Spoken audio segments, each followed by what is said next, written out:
These are the vessels of a phantom fleet. Lying at anchor in 14 coastal ports are over 2,000 silent ships, ships of our vast reserve fleet, tucked away in mothballs, their decks shrouded with plastic cocoons. Long ago, stripped of their crews, their guns muzzled, these slumbering veterans of World War II today offer strange contrast to the mighty warriors which once plowed through treacherous enemy waters.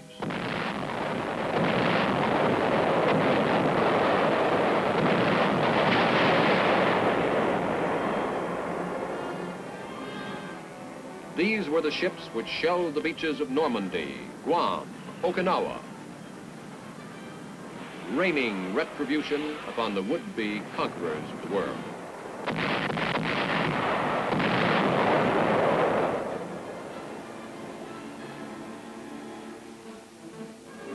With the enemy defeated, our victorious fleet returned home.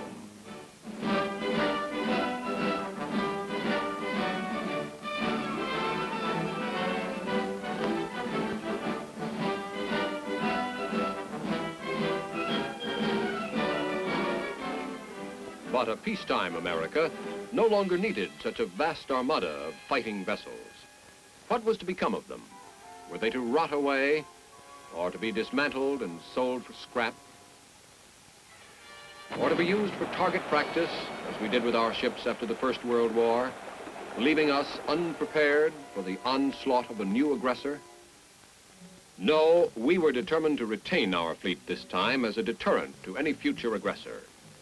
But a nation at peace cannot afford to maintain an active fleet of wartime proportions indefinitely. So 2/3 of our naval vessels were placed in reserve status and retired to storage areas. To store these vessels successfully for any length of time meant that we had one more great battle to win against the deadliest enemy which metal ships face, rust. Scientists had the double task of vanquishing rust and using a process which would permit these ships to be reactivated quickly. The scientists came up with a solution. To fight rust meant fighting moisture, the notorious corrosive agent. Everything on deck which was not easily removed was covered with a protective plastic sheath. All moisture within the cocoons was removed and purified air pumped in. Mothballs in the form of silicate gel, a drying agent, were placed everywhere to absorb whatever humidity might still be present. Below decks, giant dehumidifying machines eliminated whatever invisible moisture might be in the air, on the walls, even in the paint, and the hatches were subsequently sealed. Other metal surfaces were painted or sprayed with corrosion preventative material to keep them safe from their insidious foe.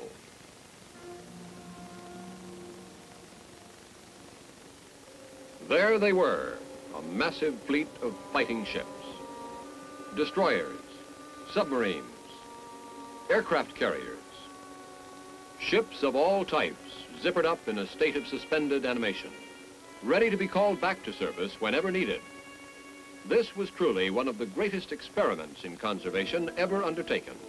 But an experiment it was. The big unanswered question, the question which everyone hoped would never have to be answered, was, will the mothballing really work? Will these ships be in as good condition years hence as they were when they were put in storage? The test was not long in coming.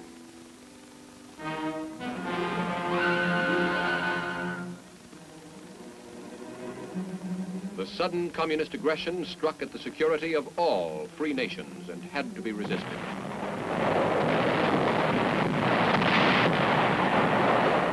To repulse the invasion meant great forces of men and equipment.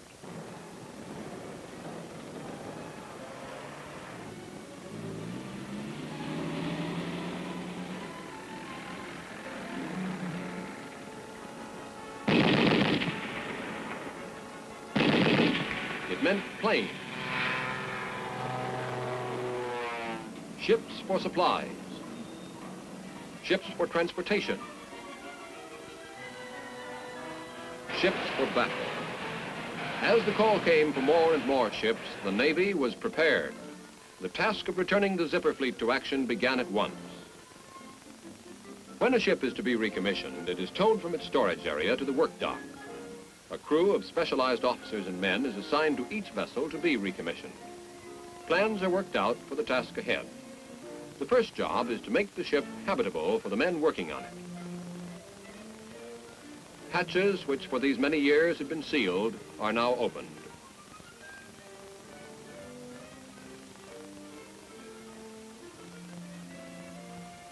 Dehumidifying machines are turned off. Their job done. The main switchboard is turned on to give the ship temporary power. And now the ventilating system can be put into operation once more. So far, so good. The mattresses and bunks have been so well preserved that they can be used immediately. Since a working crew must eat, the galley is prepared for operation as soon as possible. Food, medicines, clothing, and other necessary items are brought aboard to provide for the needs of the men who will be living and working on this vessel from now on. Before long, the men who are to be the ship's permanent crew join the others in putting their vessel in order. They lose no time in making themselves at home. Running a ship is a complicated operation involving a great deal of record keeping and paperwork. So the ship's office starts to function almost immediately. The supply office, too, gets into operation. And so does the sick bay, and the ship's store and post office. As soon as the ship has been made livable, work proceeds towards putting the ship itself into operating condition. The protective sheaths are stripped from the topside equipment. The metal seems to have been well preserved. Anti-aircraft guns emerge from their cocoons, clean and fit as they were the day these fantastic blisters first descended upon them. Preservative paint is washed off the bulkheads with special paint-removing sprays.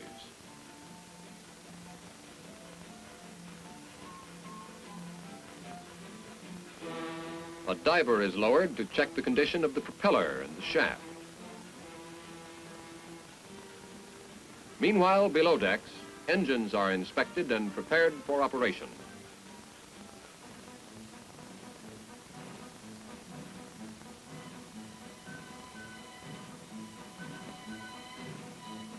Detachable parts are returned to the ship once more. Last-minute repairs are made. And in the radio room, the latest electronic equipment is installed to add to the effectiveness of the ship. Straining at the bit, eager to get back into service, the de-mothballed ship is a beehive of activity.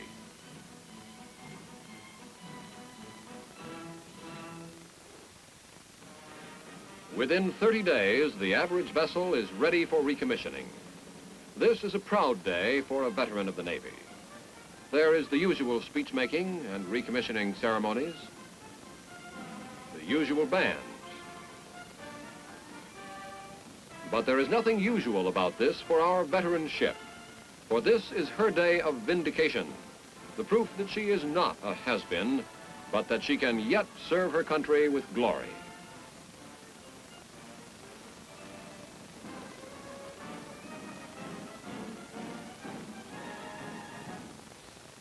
But the day of most satisfaction to her comes when she is about to be taken out for her first shakedown test or trial run. Now, for the first time since her reawakening, the vessel is reminded that she is a fighter, and her belly is filled with the potential of destruction. Whether she be a destroyer, aircraft carrier, or submarine, this is the stage when the big wallop is packed. Below decks, engineers are busily at work preparing the engines for operation. After all the years of idleness, will there be trouble getting the great turbines started? The torch of life is applied.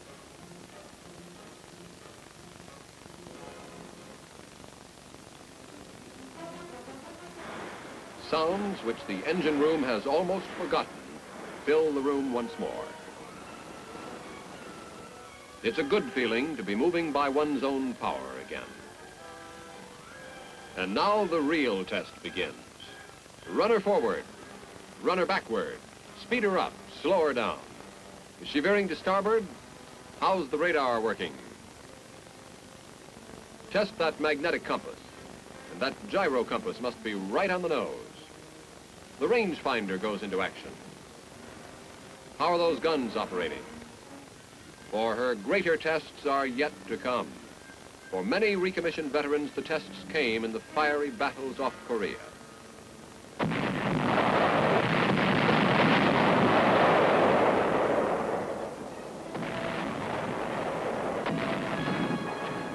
Whether the job was to blast the enemy strongholds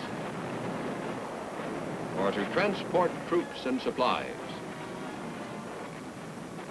or to help land troops for the Incheon invasion, these ships served with gallantry and distinction.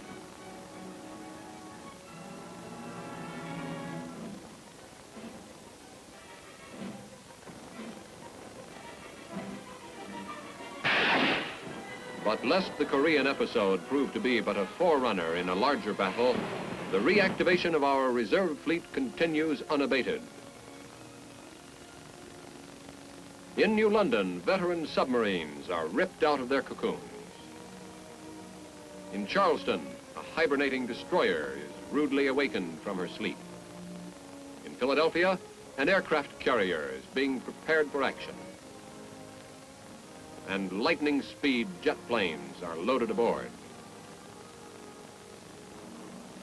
Returning to service about 2 ships a day, the Navy has added to its active fleet many hundreds of ships since Korea.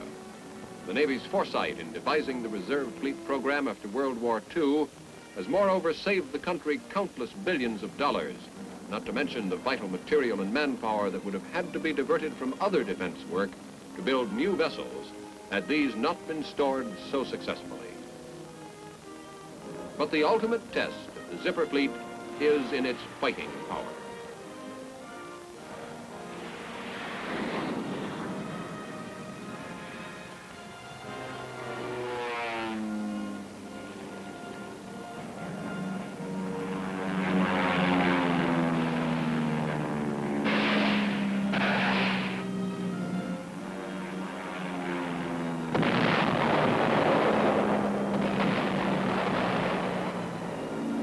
May our growing fleet serve as a warning to would-be aggressors that America is strong and intends to remain strong as long as power-mad tyrants threaten the security of the free world.